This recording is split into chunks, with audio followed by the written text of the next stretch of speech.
Peace, peace, peace, everybody. It's Killer B, goddamn witch finder general. You got a witch, I'm burning them up. Sorry about last night live stream and stuff. Had some technical difficulties, so I'm just gonna do this off the air video and post it up. Try to continue on where I left off last night.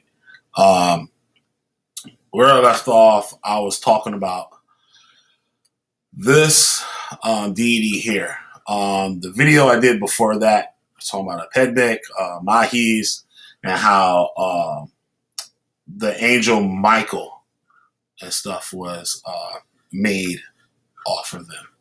Now, this is another deity that was used within the Semitic community, like in the Levant and like the area of Judea. It's called a Anubis. It's the Egyptian Gnostic solar icon, found most often on Gnostic gems and amulets for protection against poison and disease. It is a composite figure with the head of a lion and the body of a serpent, usually with 7 rays emanating from the head, sometimes with the 12 zodiacal signs. Now, listen closely. When we talked before about a pegnet, they were also represented as the lion and the zodiac sign. There are also these deities were also associated with protection. See, like we see here. I don't know if this thing covering that up. Okay, it's not working out for me. Sorry, this is the first time using this thing. Okay. Yeah. I think I can just draw it on here. Protection against poison. It's an amulet that was worn, I guess, around your neck or whatever on your body. It's the head of a lion, just like we have here, with a Pedek, and how Michael was also associated with the lion. You have Jesus as the Lion of Judah. We're also going to get into that. So we're going to see how that ties in with all this too. And the body of a serpent, usually with 7 rays. Now, also, when we talked about a Pedek, we talked about Michael also. They were the head of the 7 planets or the 7 angels, those primary angels and stuff. These deities represented the heads of them, and they also represented the summer season, or like the midsummer, which was the sign of Leo, the lion, also. So see how they're all tied in with the zodiac stuff with the same characteristics. Anubis is an aspect of the Gnostic demiurge, Yad Daboth. I haven't researched. I got to research some more into that. You guys can check that out too. And is associated with Braxes. That's another deity too, which is basically the same thing. These things have many names and stuff. A lot of the names are really close together too. Images of Anubis are most often found inscribed on Gnostic gems, small talismans made from semi-precious stones that date from the 1st century onward. See, here you have it here with the 7 rays for the 7 planets. Now, these things were also in Jewish synagogues, along with on another video I did where I showed they had a solar calendar. It was the 12 zodiac signs, and in the center of it, it had Helios. It was the man. For one thing, it was from the 2nd century, 4th century, I believe. It's called the Alphabet Temple, or Tabernacle, or Synagogue, or something like that. Alphabet or Bet Alpha. It's called. You can look that up, and you'll see it'll have the pictures right in the first. As soon as you Google it, you'll see the pictures of it. It's a zodiac sign right inside of the temple or the synagogue. And we're gonna read on. I'm gonna show you this stuff. I'm gonna show you. The lion's head represents the solar forces, enlightenment, the serpent, and lower impulses of the earth. The rays represent the 7 planets, the 7 Greek vowels, the 7 colors of the visible spectrum. Interesting. Related symbols. Here go that Judah-Nazar chain shit. That Ouroboros means repeated cycle life.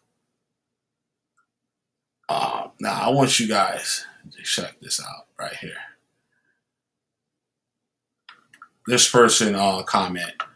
I first came across the Egyptian god Anubis when reading a book about Egyptian Gnostics by Jean Dorsey, a French Egyptologist. The Secret Book of Egyptian Gnostics.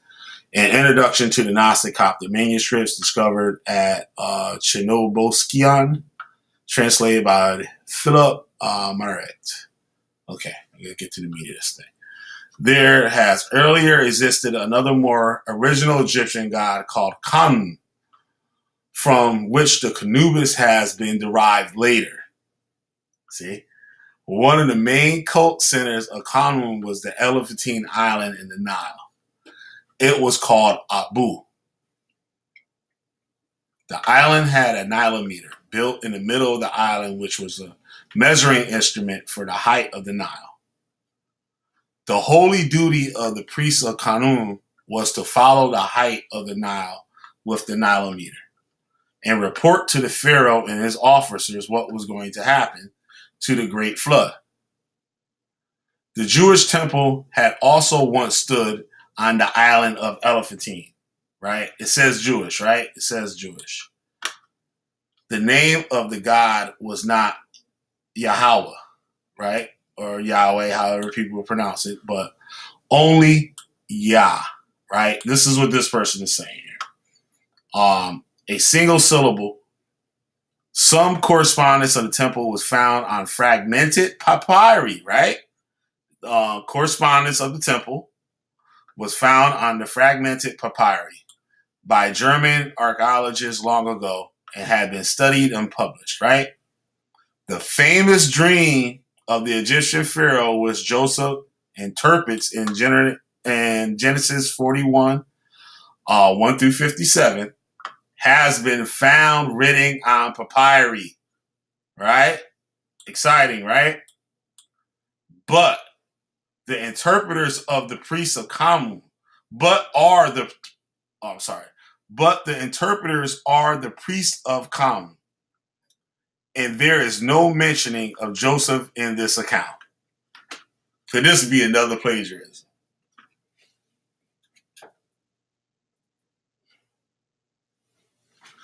All right. Okay, let's move along here.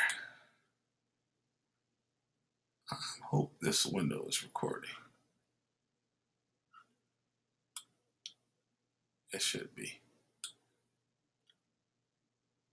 Okay. Okay, that's the same article. Now, I'm going to read something here on the priests of Khnum. Let's try to make sure this is the right one I wanted to read first. No, I'll go back down. Okay.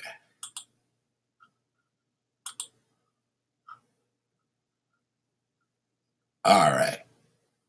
The Jewish temple of Elephantine. The Jews had their own temple of Yahweh, evincing polytheistic beliefs, which function alongside that of Khnum. Excavation work done in 1967 revealed the remains of the Jewish colony centered on a small temple. The petition of Bogoas is a letter written in 407 BC to Bogoas, the Persian governor of Judea, appealing for assistance.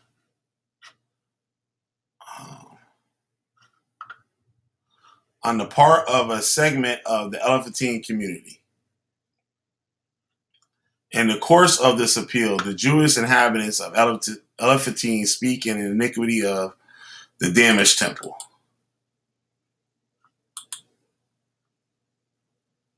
All right. You know what? Just so you guys can see, I want to make sure.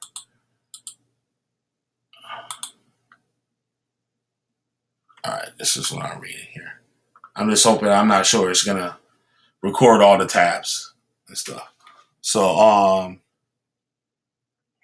right, this is where I want to get to. In the middle of the 4th century BC, the temple of Elephantine has ceased to function. There's evidence from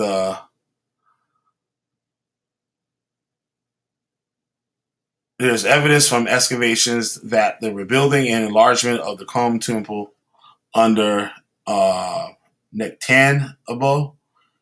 II, 360 to 343, took the place of the former temple of Yahweh. In 2004, the Brooklyn Museum of Art created a display entitled Jewish Life in Ancient Egypt, a family archive from the Nile Valley, which featured the interfaith couple of Anat-yahu, an official at the Temple of Yahu, aka Yahweh, and his wife Tamu, who was previously an Egyptian slave owned by a Jewish master, Meshulam. Some related exhibition, I can't even say that word. Didactics of 2002 included comments about significant structural similarities between Judaism and the ancient Egyptian religion, and how they easily coexist and blended in Elephantine. Anat-yahu.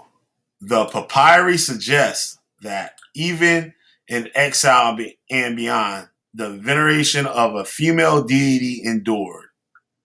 The texts were written by a group of Jews living in Elephantine near the Nubian border, whose religion had been described as nearly identical to Iron Age Second Judite religion, right? The papyri described the Jews as worshiping Anat-yahu, mentioned in the document AP 44, line 3, in Crowley's numbering. Anat-yahu is described as either a wife, padre, sacred consort of Yahweh, or as a hypostatized aspect of Yahweh. I learned that word. Let me see how you say this thing. Oh, it's not letting me check the word in this function. That sucks. All right, whatever. Oh, wow, that's crazy. Okay. Yeah, from there, I went to see who was this guy that they were worshiping. Anat-yahu, right? Pops up on there. Nope. Okay. Anat, classically Anath. This is all the definitions and stuff, but let me bring this back over to the screen.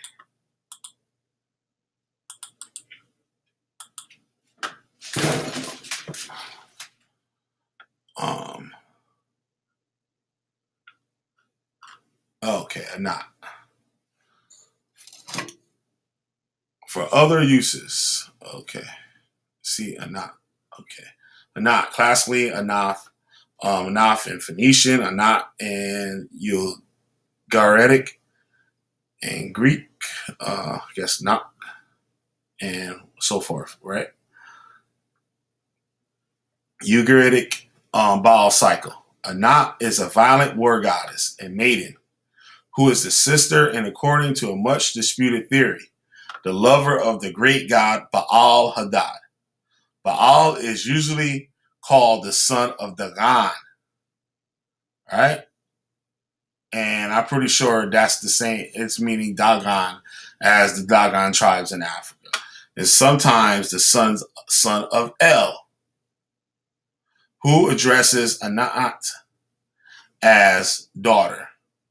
Either relationship is probably figurative, right? Anat titles used again and again are virgin, Anat, sister-in-law of the people, progenitress of peoples, sister-in-law, widow of the Lemites. Right? Look what we got here. What's that on our head? And where'd that come from? Not what they were worshiping. Bronze figure of Anat wearing the Atef crown with arms raised, holding an axe or a club. Dated 1400,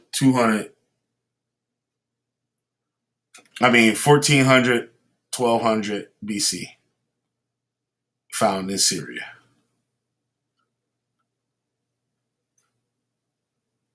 Region of Canaan and Levant. Baal Hadad.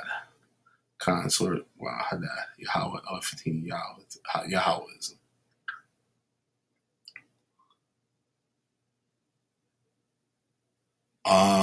I haven't read all of this, so this is new right here. Anat first appears in Egypt in 16th dynasty, the High Coast period, along with other Northwest Semitic deities. She was especially worshipped in her aspect of the war goddess, often paired with the goddess Astarte. In the contest between Horus and Set, the two goddesses appear as daughters of Re and are given as allies to the god Set, who had been identified with the Semitic god Hadad. During the High Coast period, Anat had temples in the High Coast capital of Avaris and in Beth Shan, Israel. As well has been worshipped in Memphis. On inscriptions in Memphis in 15th to 12th century BC, Anat is called Ben Ptah, daughter of Ptah. She is associated with Rashub, the Canaanite Reshep. In some texts and sometimes identified with the native Egyptian goddess Neith. She is sometimes called Queen of Heaven. Her iconography varies. She is usually shown carrying one or more weapons. The name of Anat, a shadowy Egyptian ruler at the time, is derived from Anat.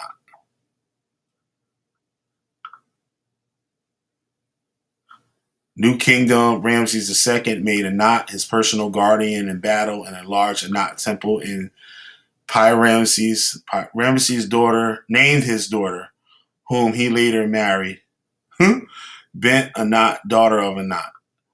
His dog appears in a carving in Bet El Wali temple with the name Anat and Vigor. And one of his horses was named Anat Erte. Anat is satisfied.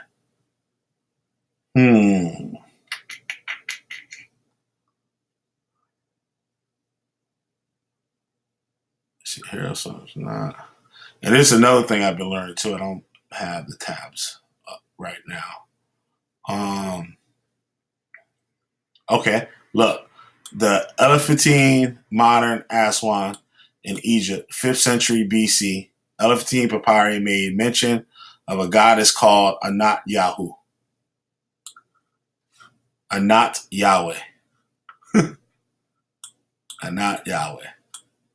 Worship in the temple of Yahweh. Originally built by Jewish refugees from the Babylonian conquest of Judah. These suggested that even in exile and beyond, the worship of the female deity endured. The texts are written by a group of Jews living at Elephantine near the Nubian border, whose religion had been described as nearly identical to the Iron Second Judite religion. The papyri described the Jews as worshiping Anat-yahu.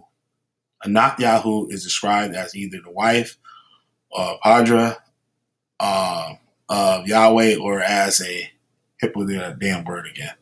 Aspect of Yahweh or Yahweh. Okay. What else I had here for y'all?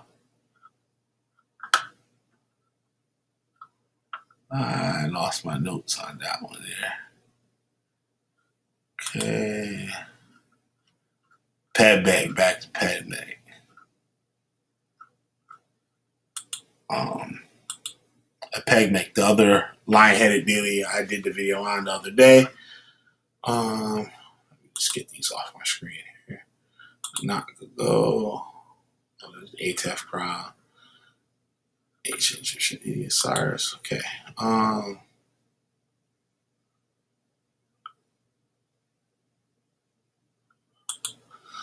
It's another note I had here. Yeah, I'll bring this over.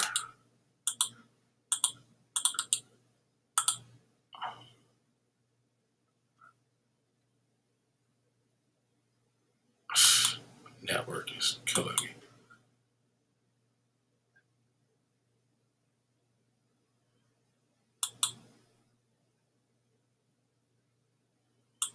Okay.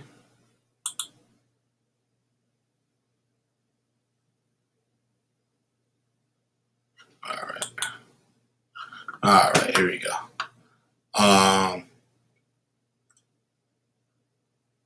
God is time in the ancient world.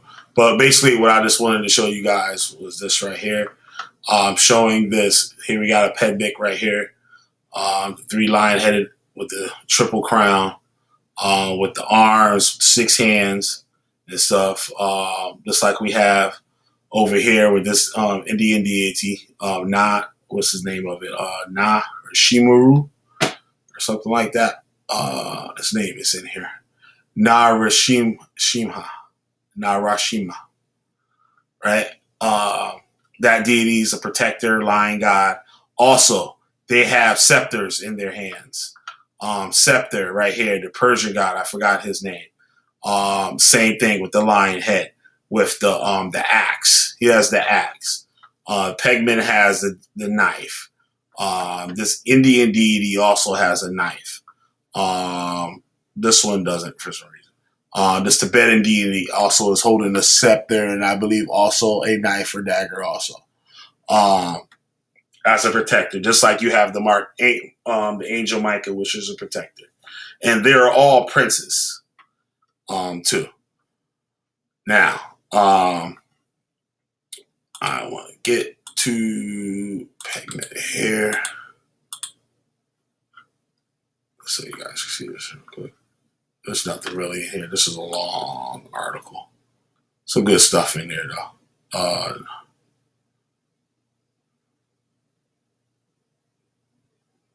No. I mispronounced the word. It was Narahari. This another name is like for him too. That sounds just like that. I might have said it right before.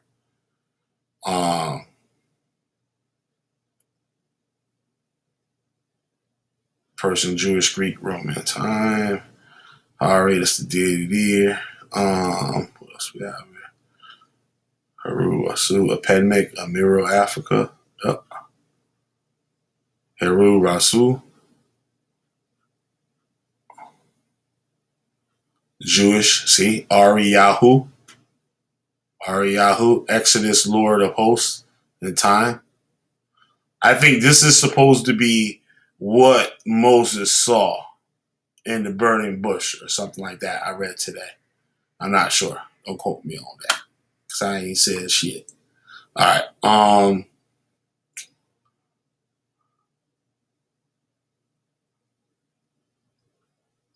Wow. I didn't look through all this before. Gotta go through here later. Okay. I gotta move it on.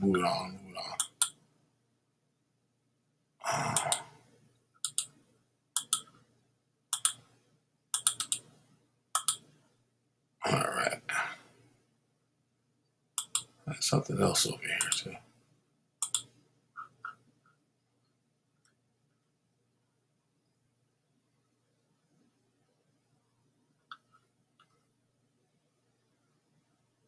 Okay, I got a couple more for y'all too.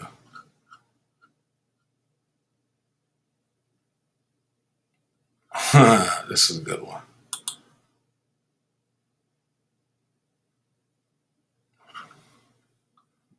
Oh, yeah, I like Chris Harris.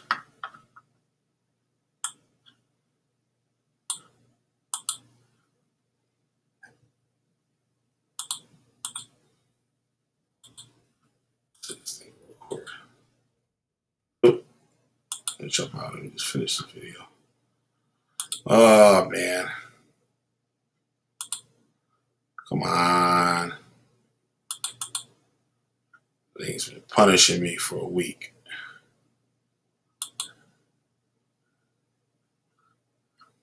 I'll just start reading until that loads up. Just in case, I don't think you can see this tab. This is on a pedmec, and where you get the concept of the conquering lion of the tribe of Judah. The pedmec, the lion, is one of the most important gods of ancient Kush, the warrior god. The warrior god, he symbolized the regality, strength, and the courage of the African lion. The lion was viewed as a emissary of the sun.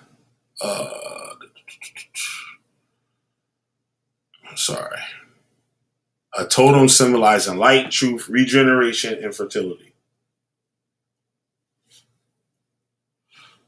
A pedmec might have been a special Cushitic aspect of the Cushitic progenitor god Amun, a hidden one, an eternal god, the father of all gods and men. The Cushites, sometimes called Amun, the lion of the south. Similarly, a pedmec, the lion god man.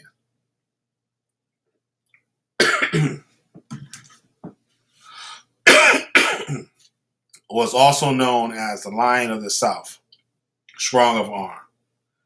In times of war, trouble, or threats from the foreign powers, a pedmec was especially important to the Cushites. In a sense, he was a god of political redemption. Ever with his devotees, steadfast and strong, the Cushites swore by his potency. He was much venerated. His cult was widespread, and his symbols dominated national consciousness. Right? I'm going to try to get to the meat of this thing here.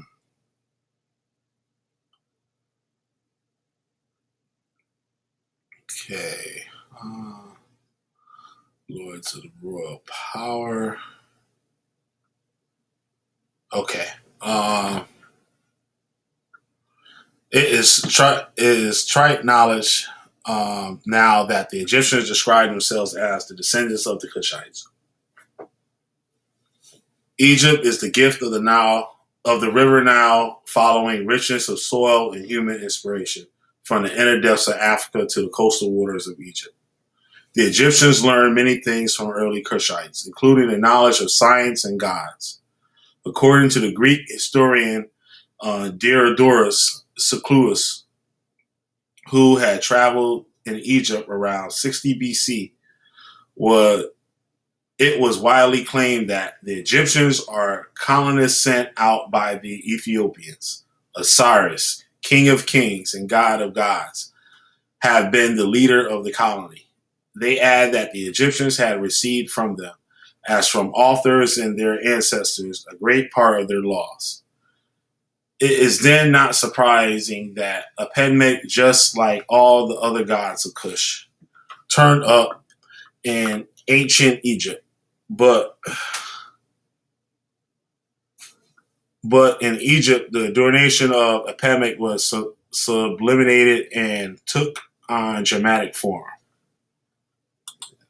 That's weird. Okay.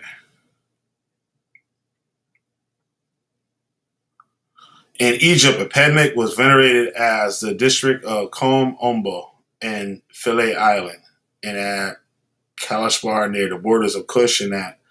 Okay, that's not where I wanted to start at. Okay. Where was it here?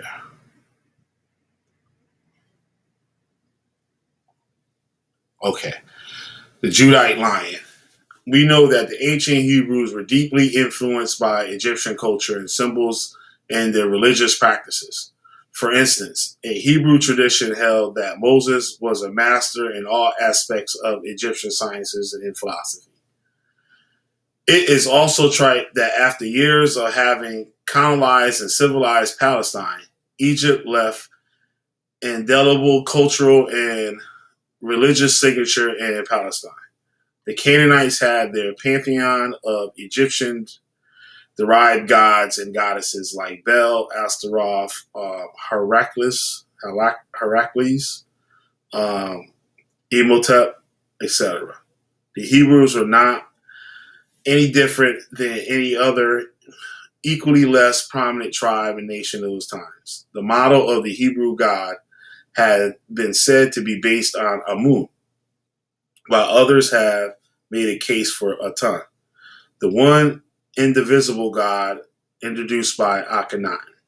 Several ancient Hebrew tribes had animal symbols or totems similar to what one would have observed in ancient Egypt. Genesis 49 listed their associated symbols. Issachar was a strong ass, Dan was a serpent, Naphtali was a hen, Gad was a goat, finally Benjamin a wolf, and Judah's symbol was a lion. The primordial lion on his journey from Cush to Egypt on to Palestine.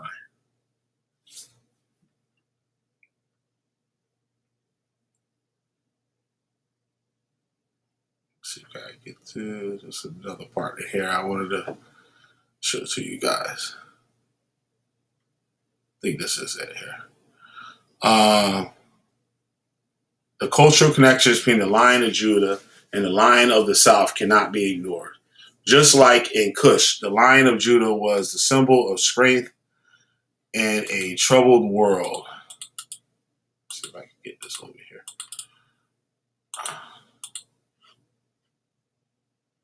Just as in Cush, the Lion of Judah was also a symbol of real mandate and heritage of the ruling house of Judah. The lion protected and provided redemption to the royal house of Judah in its time of trouble. Just like Michael. The Israelites of Judah extraction were very preoccupied with the imaginary of the lion, just like in Cush. The imagery of the lion, just like in Cush. The lion was the protector of Judah, the defender of the royal crown and the nation. Just like Pednek, just like Mahi's, just like Michael. Due to the virility, the lion has ascribed with regenerative powers. The royal house of Judah had a tradition of a lion as a messiah. A man like David, a true lion-hearted hero who would bring judgments to the heathen nations. King Solomon was often symbolized as a lion. He was proposed to have been brave and wise like a lion. Tradition has it that Solomon had lion sanctuaries in his palace at Jerusalem. He had lion pets. Even his throne was a copy of a lion throne that was more likely to be found in Cush, where a Pedmek had been long venerated, than in Judah, which had been associated with the complex of faceless gods. Mountain gods, volcanic gods, Baals, bulls, and Astors.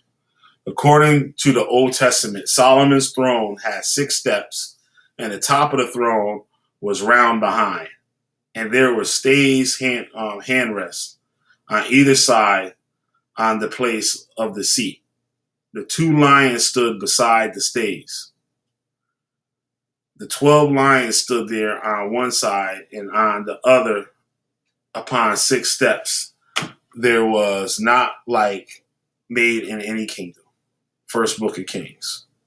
Now, I like to say too, that throne right there, as I don't know if you guys got to hear that last night, but the Cushites were the fathers of like agriculture also. And this book was explaining how, with learning how about agriculture, like taking wild plants and making them, like, you know what I mean, like what do you call it, like domesticated wild plants or wild animals, and like domesticate them. Like you would have like a wild tomato that's like really small, but working with that plant over years and stuff, you could produce a tomato that's a lot bigger, just from knowing how to, like, you know what I mean, save the seeds, crossbreed, and stuff like that. Just like how they do with like marijuana and like stuff like that, and other plants and vegetables. They do that stuff all the time. They also never had a stone age. They started working with metals. There haven't been any evidence with them ever using stone tools. Like you would see like cavemen and, like, you know what I mean, like indigenous like people in other countries and stuff, where they're like using rocks and sticks and stuff to break stuff open. And they were working with metals from the beginning. They were actually really skilled in what do you call it? Smeltering, I think the word is. Metals, where you would actually dig up the rocks and then you would have to heat the rocks up. And when they get a certain temperature, certain elements or minerals and stuff that are inside of that rock would like burn away. And you would get it to a certain point where you would get just that iron or bronze or like or whatever like metal that you're trying to get to produce. I think bronze is a mix of metals. Bronze, I don't think it's a regular metal. It's a mix, I believe. I'm not sure. Put it in the comment. But where I was going here. Yeah, well, but basically what I was getting to about the throne was Hebrews would not be able to produce anything like that on their own. Well, actually, in the scriptures it says they got the people of Tyre and stuff to build the temple and stuff, because they didn't actually have the tools or like the know-how to do any of this stuff from their lifestyle. People that were like on the move, like nomads and stuff, were known to be like, I guess, like barbarous, like type people. They didn't have the mind set to be able to produce things, so they wouldn't have to move around and stuff like that and survive. So they would just go, I guess, like doing whatever as they're just like moving through. But that's another video. But I had this for you guys, and I had something out this other book called The Jewish Temple at Elephantine. I forgot what I wanted to show you guys in it. Show you guys that. Demiurge, it was nothing in that I needed.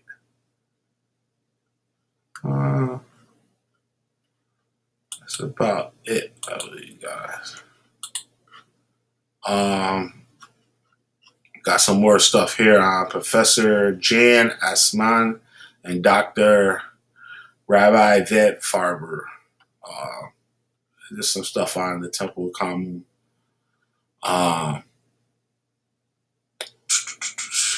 Got the for the rule.